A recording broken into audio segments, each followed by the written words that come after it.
Welcome to Beyond the Boundary. Welcome to Beyond the Boundary and Across the Line production, where sport, culture, and media don't just intersect, they shape what's coming next. And in a world full of aggregators, be an architect. On today's episode, I quietly grew up or spent years quietly in awe of this person. So this conversation feels a little bit surreal to be having and to actually have this out loud.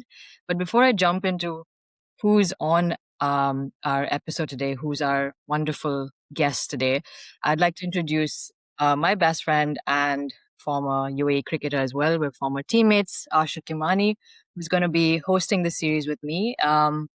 We're both obviously, on one hand, really big cricket fans, but also former players. So we've been on both sides of that bracket and now both working in the sport in some capacity. We won't get into that. We won't bore you with all those details. But coming back to our wonderful guest, she is a two-time World Cup winning captain, the first batter in history to score a double century. Yes, first batter ever in an ODI. She's the first woman inducted in the Australian Cricket Hall of Fame and the person the sport's highest individual award is named after. I mean, I could keep going about this person, but I think then no one will watch the rest of the episode. So, Belinda Clark, welcome to Beyond the Boundary. Thank you for joining us today. Thanks. It's great to be with you both. And it's such an honor, to say the very least. Thank you.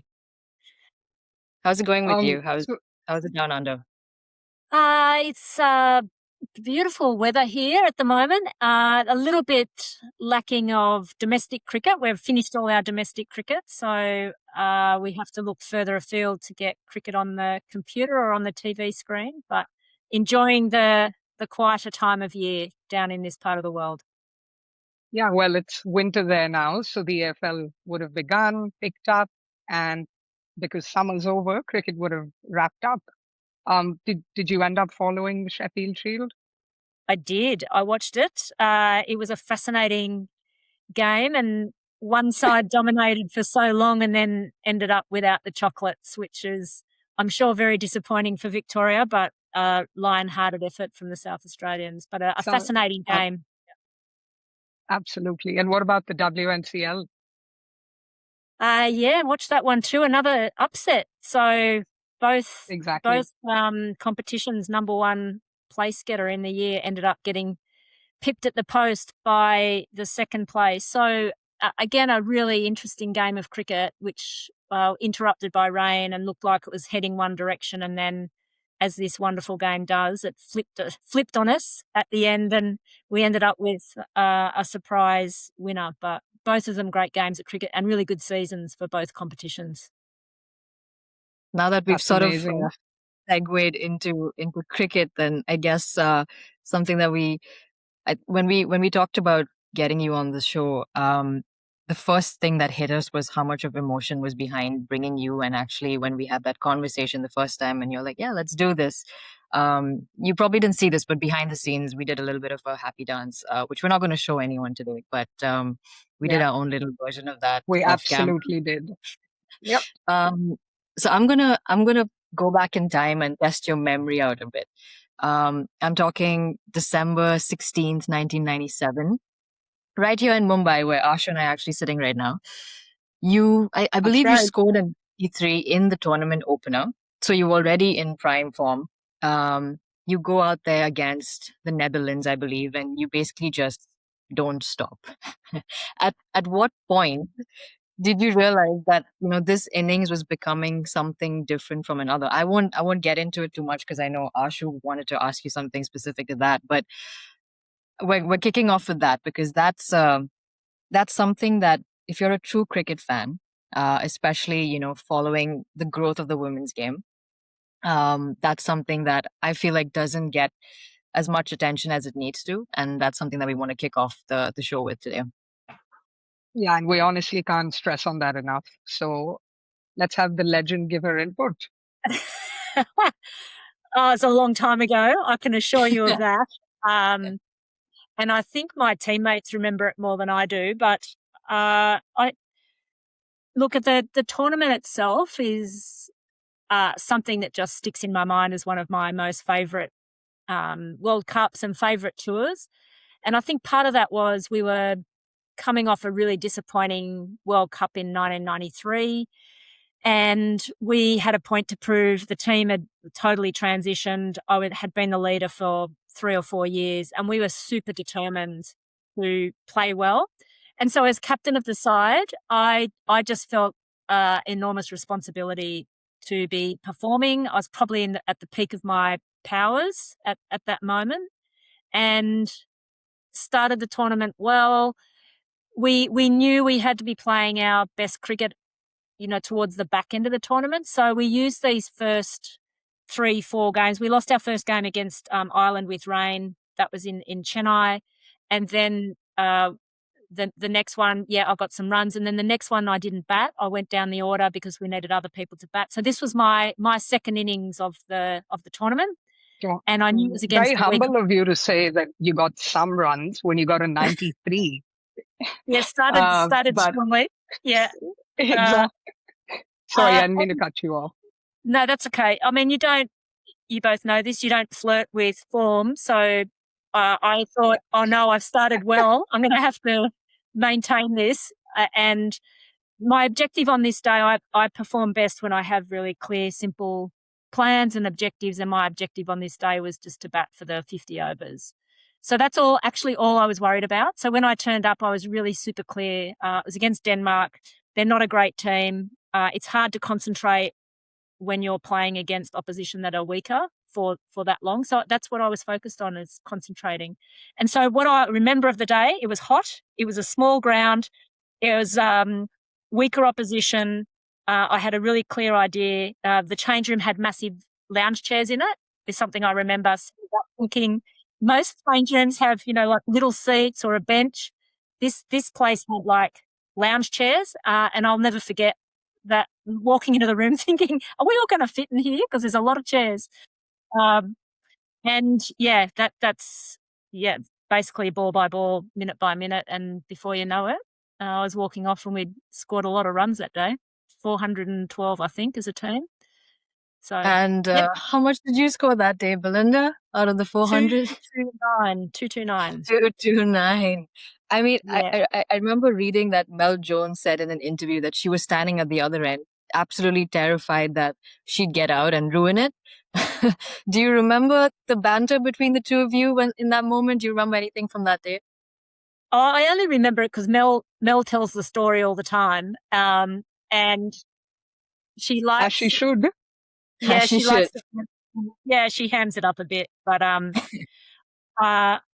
she says that I continued to be very focused and was just like, yep, great, now let's move on. Once I reach the 200, there's more to go, which actually to me makes perfect sense, because my objective was to bat for the 50 overs, not to score 200 runs. So I still had work to do, and I let her know that, and she thought that was amusing. So anyway, that's how that played out. And just out of curiosity, was there a number in your head? And did you think that, oh, you know what, I'll get to 150 and then think about what needs to be done next? Or did you just genuinely take it ball by ball? No, I had worked out before then that when I look at the scoreboard, I get distracted. So right. I played my best when that wasn't the case. So just simple plans. Don't worry about the score. And I think being an opener helps with that. If you're batting in the back end of a game or in the middle overs, you do really need to be conscious of the situation of the game. But I think as an opening batter, you're not quite as at the whim of where the position of the game is at. You can basically set it up. You can stuff it up. Yeah, you set the tone. Yeah. You set the tone, right? Yeah. That's right. So it's just a matter of going in and trying to play the way I wanted to play. And I didn't hit any sixes, by the way. I hit a lot of fours, and it was a 22 lot of boundaries. A lot of ones and twos running, which is why I think I felt it was hot. Yeah.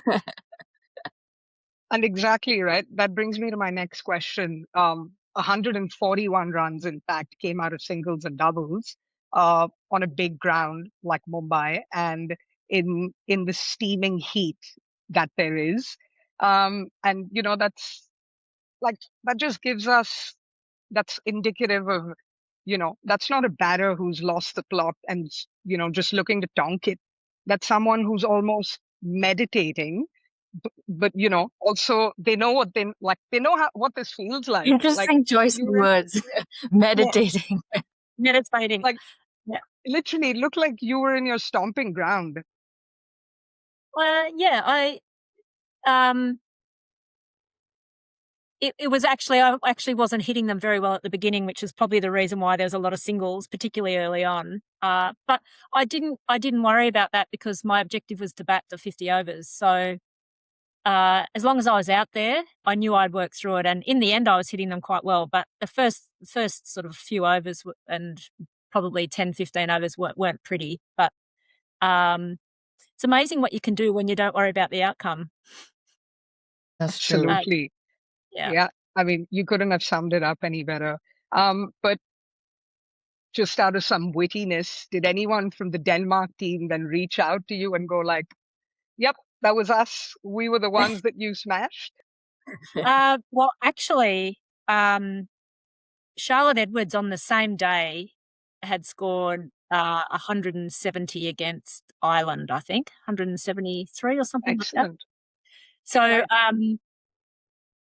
her and that was a record. So that record lasted the distance between the two innings, which wasn't very long. But I got thanked by Ireland actually because they didn't want to be the opposition team that the highest score had. So I was getting contacted by the Irish team to say thanks for wiping us out of the record. Thanks for not belting us. Yeah, and therefore Denmark was the one that's copped this since then.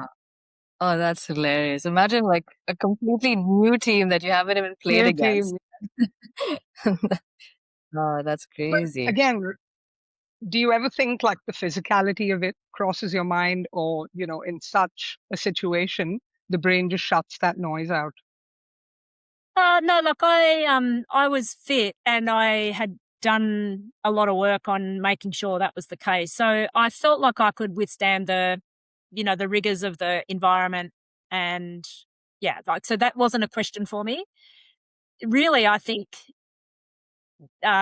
you don't want that to be a problem. So put that aside, had taken care of that. Really, batting is a challenge of concentration and focus, really.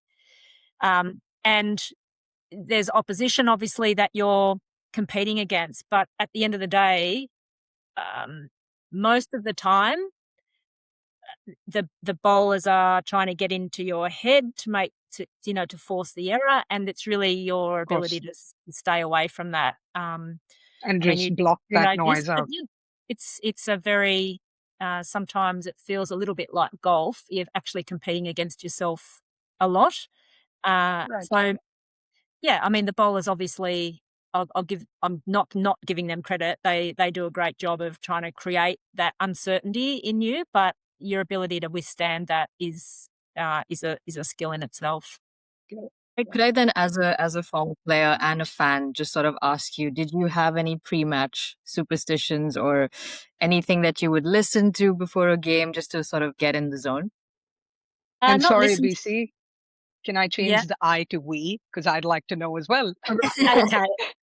Not necessarily music, but definitely a process around what I did ahead of the match, whether it was the toss of the coin. There was certain things that I did before the toss of the coin, and then being captain, you get interrupted by the warm up gets interrupted a bit by having to go out and toss. So at that point, it's like, oh, we're batting. Okay, then it's like, okay, then it's this. So that moved from hitting, just getting ball on bat, hitting little catches, taking catches, like just getting my hands and eyes and feet working in unison. That was the starting point. Then it was a few on the front foot, few on the back foot, few moving my feet to spinners. Like it was quite a really simple routine, but I could do it in a relatively tight time frame. And at the end of that, I was ready to go do the mental stuff, which was like, okay, I just need to sit quietly here and not let my thoughts run away too much, just nice and calm, talk to my batting partner sometimes, just, try and keep a lid on it. It's easy I guess to it get carried becomes away. muscle memory at some point as well, right? Like you've done it for so long, and then it just, your body automatically knows how to get into that zone. Yeah, and World Cups, anytime there's something that's happening that's different, it just challenges you to put the same processes in place. So whether that's anthems at the beginning of a game or whether that's particular cultural things that happen in different parts of the world where you just need to adjust and adapt. So you need to be able to have an ideal routine, but then be able to chop it down into like what are the component parts that are absolutely critical, that if there's a rain delay or there's something that happens, that I can get what I need in a really tight time frame. And that's where the mental skills, I think, become really important.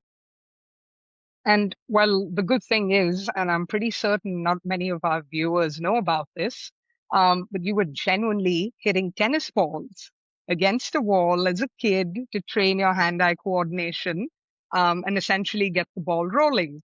Pun intended there. Uh, but again, right, like that's not casual interest. That's obsession. And, just as former players and, people that love the sport, it's pretty evident that that version of you always existed.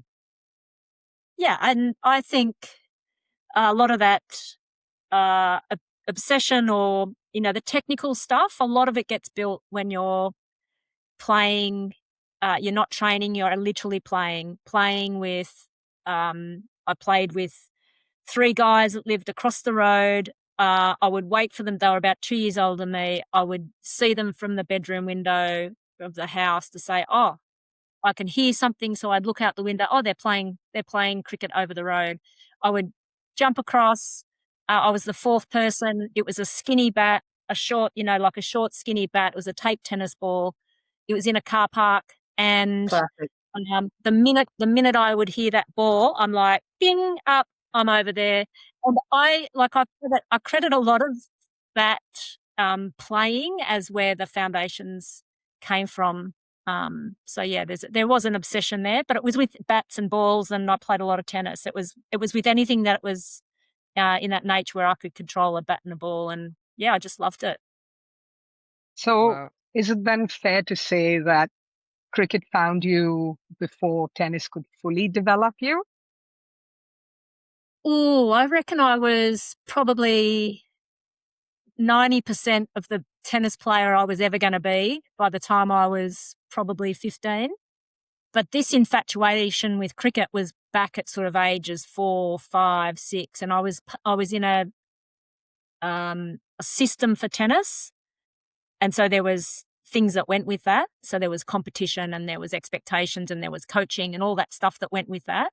Whereas the cricket, it was very organic, playful, unscripted.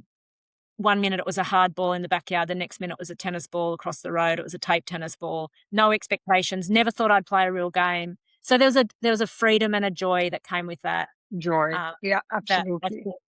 Probably set me up well. Yeah. Yeah, fair enough. And, as Nat's already mentioned at the start of the segment, while representing the Australian women's team, you were also running Women's Cricket Australia. And you've got this extraordinary innings on one side, and then what? Like, do you look forward to go back to the hotel and deal with all the admin work? So how do you think those two coexisted? Yeah, please tell us, Sensei, please tell us how you made it happen. Good question. Well, it changed through the career. So early doors, I was working originally as a physiotherapist, and then I was having trouble sort of juggling this professional life and sort of sporting career at the same time. So I ended up working in cricket. I ended up, doing clinics for kids and building competitions, all that sort of stuff, just all game development work. And then later on in my career is where the administration of Women's Cricket Australia and the career were sort of happening at the same time, which was odd. It was an odd situation to be in, but I took on that job knowing that the end game here was around integrating with the Australian Cricket Board at the time. So I had a simple, clear plan. And so I knew this wasn't going to be happening for 4 or 5 years. This was like a 2-year window where I was operating on both sides of that ledger. And then I was headed off to to work for the Australian Cricket Board. So, yeah, I mean, it tests your ability to set things up well. So if I didn't want to be bothered while I was on tour, I needed to have the people back in the office empowered and equipped and ready to go, because if they were felt good and comfortable, then I didn't get any of the inquiries, which was do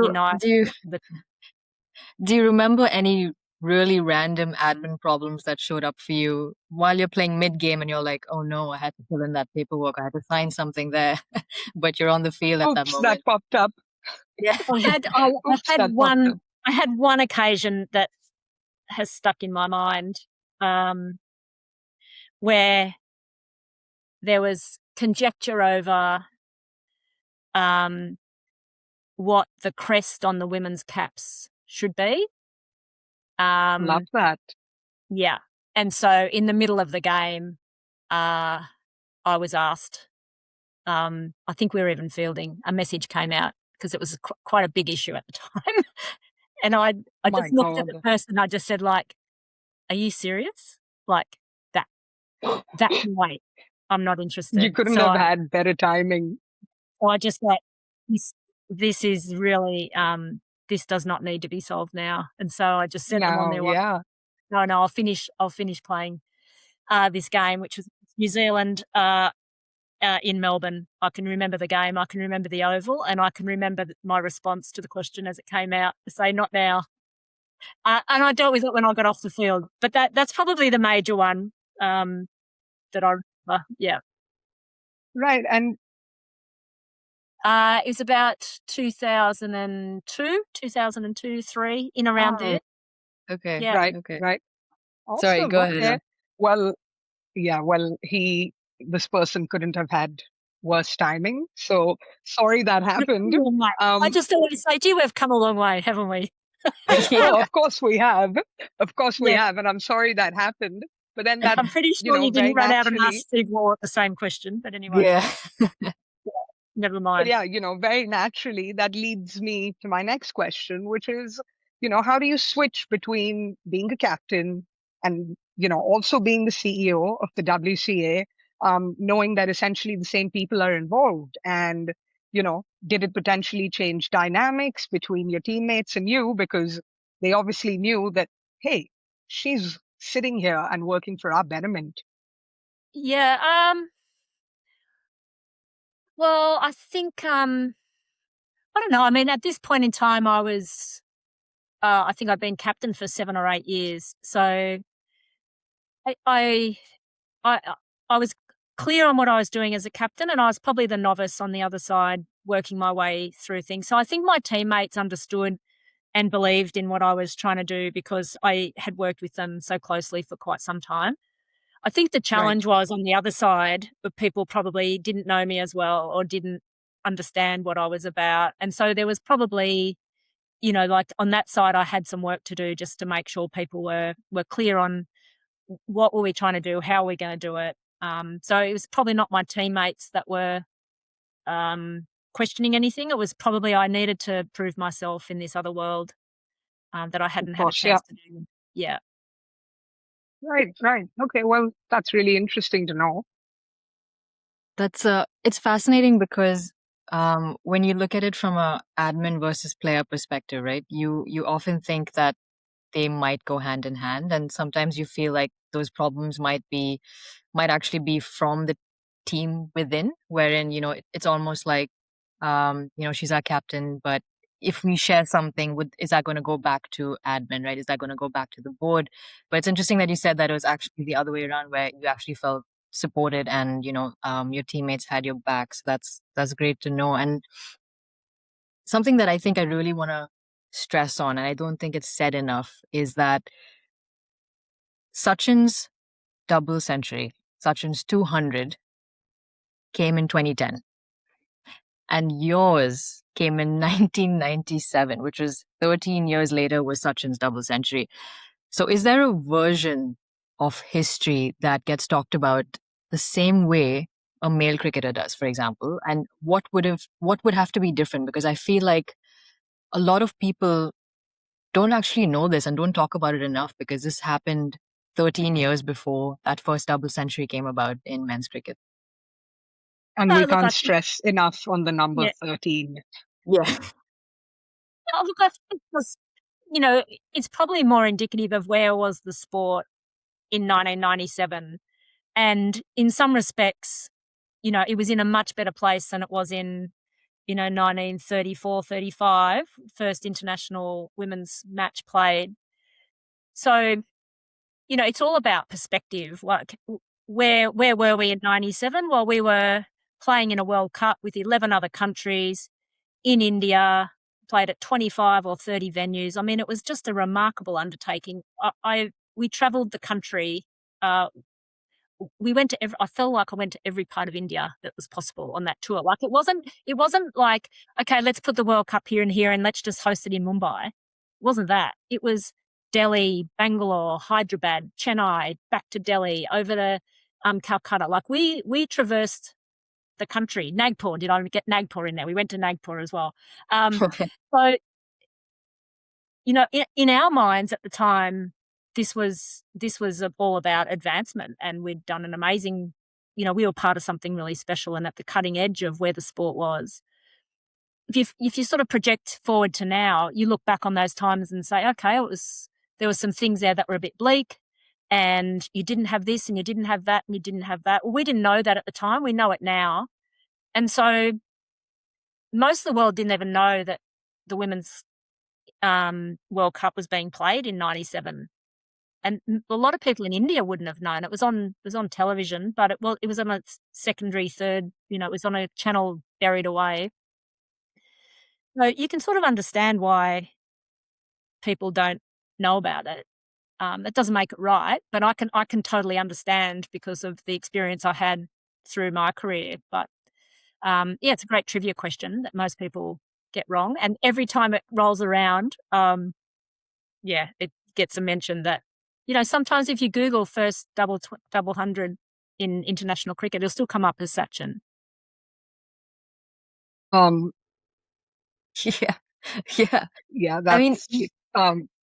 That's quite. Sorry to use the word frustrating. Yeah. I mean, you sort of hit the point about having no broadcast deals, right? Back then, where there was no exposure for young girls to even, watch what's been happening. And, the fact that you traveled all across India and played all of these matches with little to no exposure. At that point, did you actually believe that the sport could become where it is today? I mean, be completely honest about this. Or was it more like you couldn't afford to think of it otherwise? Oh, no, I always hoped and wished there was something there. And the reason I believed that was after 97, we came home from that tournament and we had a lap of honour at the Sydney Cricket Ground as part of the men's test. So Australia was playing South Africa and they'd put us up in Sydney and we had a box there. We watched, we had prime ministers come through, et cetera, et cetera. Like, we were made to feel like we mattered. That was the first time at the end of that tour that I personally, and I think most of my teammates, had the sense that, someone actually cares. It's not just our families that worry about whether or not we win. And so that gave me hope that with the backing of the bigger organisation and a display of support like that, and I'd been working for 6 years before in grassroots sport, building cricket competitions for young girls to play in New South Wales. And there was no shortage of young girls that wanted to play, regardless of whether they had role models or superheroes or they could see it on the television. If you put cricket in front of young girls and explain it and let them play around with it, they will enjoy it. So I knew that kids would play, and that if you could get the adults to take an interest, then anything was possible. I don't think I projected to what it is today, but I always had a hope that it could be way, way, way, way, way better than what it was, and what the opportunities were when I was playing. So I had a hope and a wish. I think it's exceeded my expectations. I love that. And now my expectations are higher. But at the time, I could not imagine a woman earning over $1 million playing cricket around the world in multiple leagues. I mean, that was just not on the radar.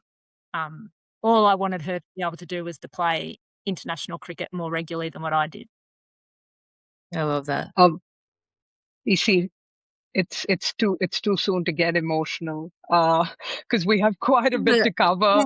But again, so oh yeah, I have a switch on my body, by the way, and it's already been triggered in the best way. So honestly, thank you for sharing that with us, and I'm sure it literally fills our hearts and even hearts of little girls and women that are continuing to thrive in sport. So thank you. Thank you for being the legend, BC. And out of curiosity, who do you think was in your corner? Like, who actually felt that, listen, we don't want this to be performative. We just want to genuinely sit in those conversations and fight and, fight for all the right stuff? Yeah, there was a mixture of people. And some of them, held quite senior roles in the men's game, who understood and could see the power, the benefits of a sport that was, going to come together. So, and then we had this group of amazing women who had just been keeping the lights on in an organisation that had no money, very little influence anywhere really, and somehow they've cobbled together with the support of the Australian government as well, who is also pushing organisations to integrate at this moment. So the CEO at the time of Cricket Australia was Malcolm Speed. He went on to be CEO of the ICC. He had a way of communicating within the men's system with authority that says, we need to do this, this is the right thing to do, this is going to be good for the sport, well ahead of where there was any evidence to suggest that was going to be the case. So people like Malcolm Speed, Quentin Bryce, Anne Mitchell, I mean, there's a lot of people that over a long period of time have operated at the visionary leadership level. The people that I also think about are, the people running cricket clubs. I think about the guy that was running the junior cricket club that my mother took me to play in when I was 13 years old, the only girl in the competition, and a father of one of my schoolmates, one of the boys at school. And he was the guy that had to register me to play in this competition, in this boys. It was a competition. It didn't say it was a boys comp. It was just a competition, but I was the only girl in it. So I think of people like that who quite easily could have had a closed mind to say, no, this is not for you.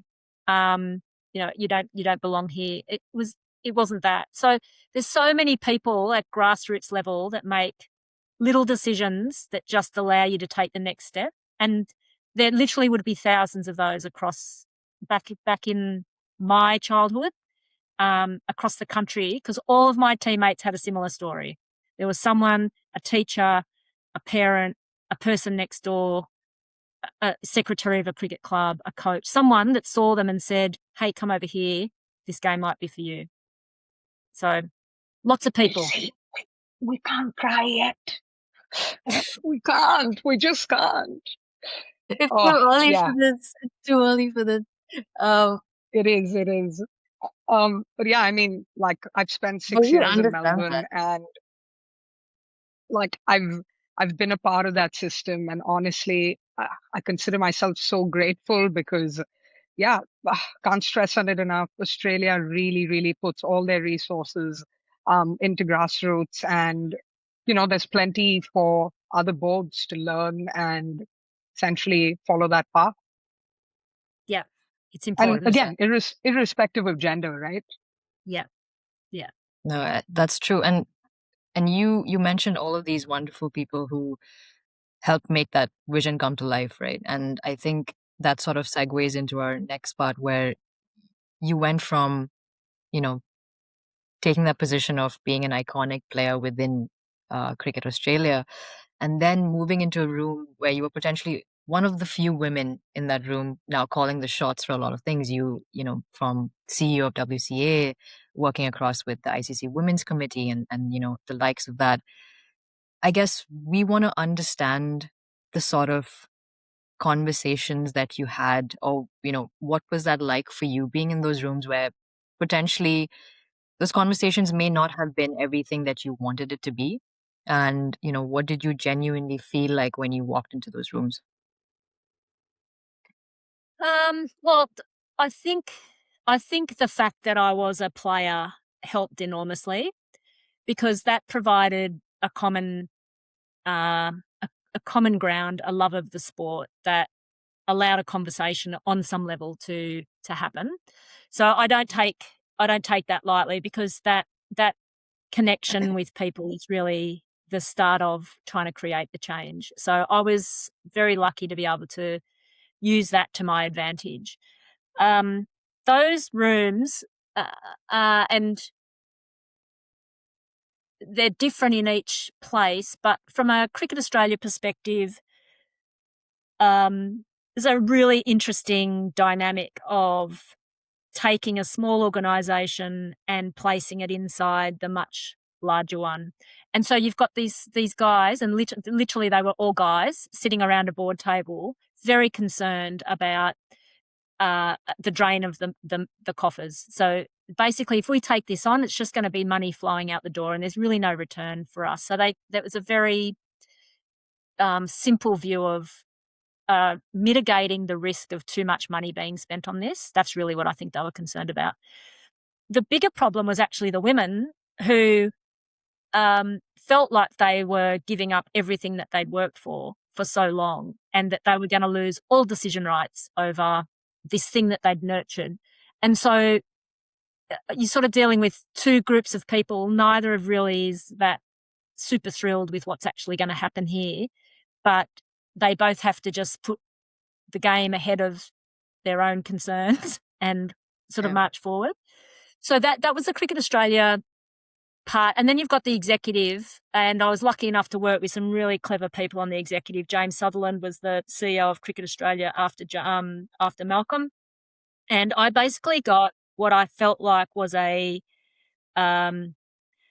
was a inside look at this organisation, because I was the expert coming from the women's game. So I ended up in all the marketing meetings, the operations meetings, the game development meetings, the finance meetings. I ended up in everything, because I was the only person in the whole organisation that knew anything about what was happening with the women's game. So that was gold from a development perspective, to be able to sit with those people and just learn what they did, how they thought, what they were worried about, and then what might be some solutions around how to move this forward. So that was an amazing career opportunity.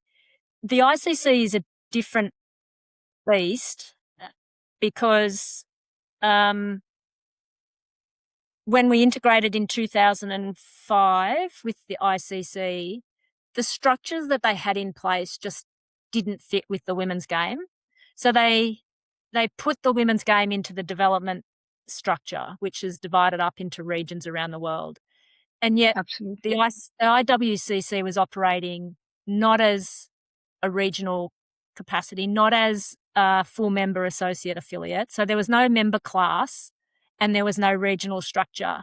And so we really fought for a little while to sort of just find our place. Like, hang on a minute, we're only talking to the people that worry about growing the game at kids level. And actually we need to be talking over the operations people, because they're the ones that are scheduling international cricket and scheduling World Cups, etc. So there was just this misalignment of who we actually structurally were able to work with. In the end, we worked that out, and we actually didn't change where we were initially. We were there for a long time, but we found a way of making that work. And so the ICC rooms with the women in it, or in the women's side of the game, super collegiate, all really focused on the end game, which was getting, more teams, better competition, better balance amongst the competition, blah, blah, blah, blah, blah. Utilising this T20 thing, which was new at the time, to really explode the women's game, double headers, double tournaments, you name it. It was just like a openness of anything's possible. the men's side of the game is super structured, and that's probably when the higher you went up in that system, the more you needed to rely on people in that system to create the change on your behalf. So that became less about the women's committee prompting the change and more about the women's committee advocating and influencing the decision makers. And bit by bit, that started that ball rolling, and I think we ended up in a pretty good place, but that was hard because we weren't given the opportunity to talk directly to the powerful people. It almost feels like you were destined to sort of do this because you came in with such a niche perspective, right? Because it's very easy to make strategy on top, right? But you knew the ground reality. And I feel like oftentimes that gets overlooked when you're creating a strategy. You're like, yeah, we can do this. And then when it's time for execution, the ops guys are like, what's wrong with you guys? This is not feasible for us right now. So I think you were in a very unique position to make those things happen as well. And it was a time where there were a few, I mean, it was Claire Connor, it was Catherine Campbell, it was Shubhangi Kulkarni. I mean, it was people that had been in and around the game for a very long period of time, and they knew what was important. So at that table, it never felt like you were on your own just fighting a losing battle. You always felt like there was an openness to say Betty Timmer was involved for a long period of time too. So that's this crossover with associate, full member. You know, it's just there had to be something given up in order to get the game to grow, and that give up was Australia, England, New Zealand, and India releasing its hold on the schedule. Because without that, because they were the four that were playing all the time, there was a bit of West. Everyone else would come into the World Cups, but outside the World Cups, it was essentially those four that were just these playing four boards. Yeah. So that needed to be released. So we each needed to convince each of our countries that the best thing to do for the sport was to actually open up and create a schedule, which is where the Women's Championship came from, that made countries play each other. And and that the game has been built now on the back of that, and it needs to keep evolving, but that required someone to give something up in order for the game to move forward. And I question whether or not that same decision would have been made in the men's game. Right. And again, right, like besides knowing that the women had your back, which they always do, being the woman on, like the only woman on other tables, did you feel like you were more of a guest rather than a permanent fixture? I was polite. I was a polite guest to a point, but then I would. My job was not to leave without expressing an alternate view or an idea or a perspective or a position on something. So I would generally start slowly. I would warm into things, and then I would leave with no uncertainty around what it was that we were after or that what was possible. So whether that was ICC Cricket Committee, whether it was ICC Development Committee, I've sat on all of those, and often they're the places where it gets trickier because you are the only woman and you want your voice to be heard across all elements of the game, not just the women's game. So you don't want to be in a meeting and they start talking about the women's game, and then everyone just looks at you and said, "So what should we do?" Like, that is not success. So I was always advocating for, like, well, I've got a view on the men's game, and I'm going to express that, and I'm going to be able to mount an argument for why I think that. But that doesn't give you the right not to take an interest in the women's game and put your view forward. So when anyone turns to you and says, "What do you want to do?" It's like, oh, I'm not the only woman that plays cricket in the world. Like, literally, yeah. You guys need a view on this. You need, I'm here to help and try and educate or explain, but you need a position on this. You need some principles on which to operate from. Otherwise, that person moves on and the whole thing falls over. That's not success. Absolutely. No. Well, BC, you continue to be humble as always. But like, was there a moment when you realized that, hey, the rules of this room are very different from what I've learned on field? I think the realisation that the meeting was happening outside the meeting, that sort of struck me. And therefore, in the breaks, you can't go off and make the phone calls or be isolated. You need to use the breaks to be talking to people to say, let's bring this back into the meeting, or that developing the relationships outside the meeting was just as important as inside. So when the Chief Executives Committee, who were meeting at the same time as the Women's Committee in around the world somewhere, when they were going for dinner, and someone said, "Oh, would someone like to come to dinner with?" We would bring all of us. Yeah, we will all come, and you can pay. Of course. Hey, you have the money. Go for it. So that became a bit of a thing at one point, where it would agenda item, end of day. Right, how are we getting ourselves into the chief exec's dinner tonight? And they were a great bunch. So David White, James Sutherland, like they were good people, and they certainly weren't holding us back. But we were regularly inviting ourselves to their dinners. I love that.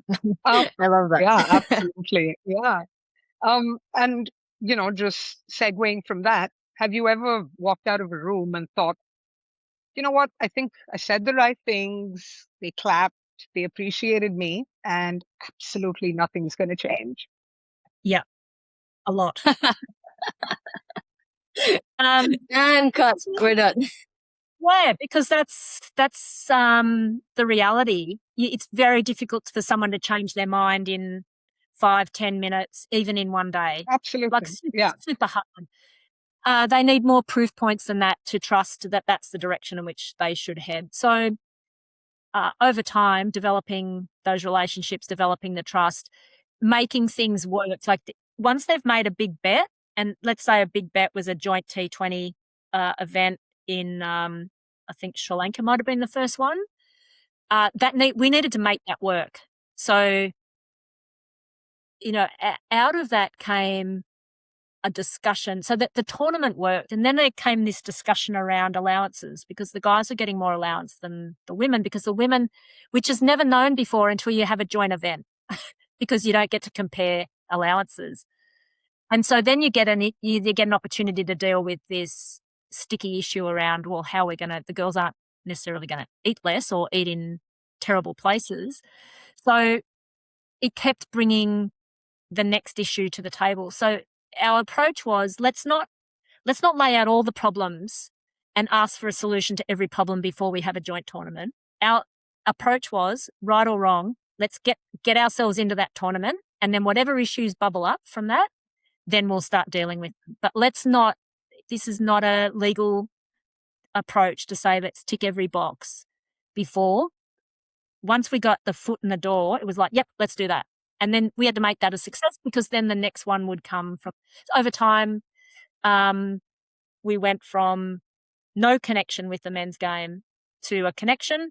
And then we got ourselves to a point to say, you know what, this is no longer serving us. We don't need them to be connected anymore. We need airtime. We need our own space. And so then they came apart again. So that's not a failure. That's a progression and evolution to say, okay, we are now ready for this bit. And I would argue that that was the right decision at the time. But we had no publicity without the joint event. Yeah, no, for sure. So, and that feels surreal for all the women out there and all the little girls out there that are continuing to pursue cricket as they should. Yeah. And I mean, now with all of the franchise leagues coming up, especially for women involved, I mean, WBBL has been doing it for years now. You have the WPL and the 100. It's booming now currently, but you were inside sort of the early architecture of all of this, right? What's the version of that story that doesn't get told? Essentially, the bit that got quietly dropped from the official narrative that you wish maybe someone would at least highlight or talk about.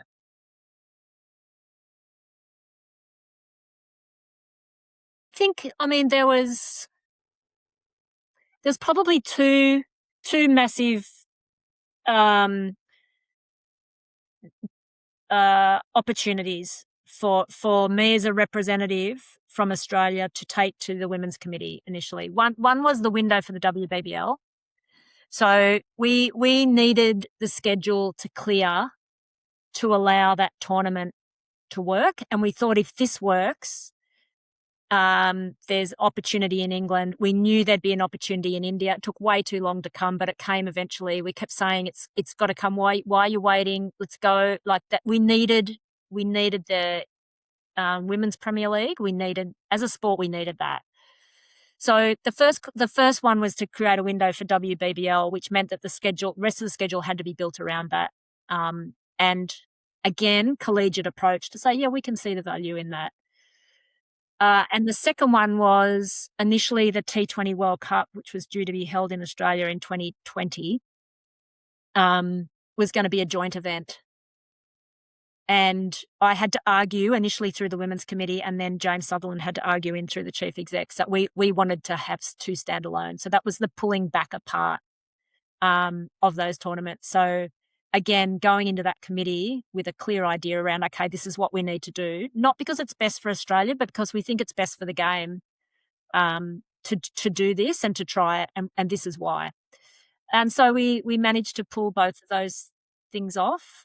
So I think people think that it's just an idea on a piece of paper that goes up the chain for someone to make a decision. And the reality is there's millions of conversations that are happening in order to get people comfortable, to understand, give them time to reflect.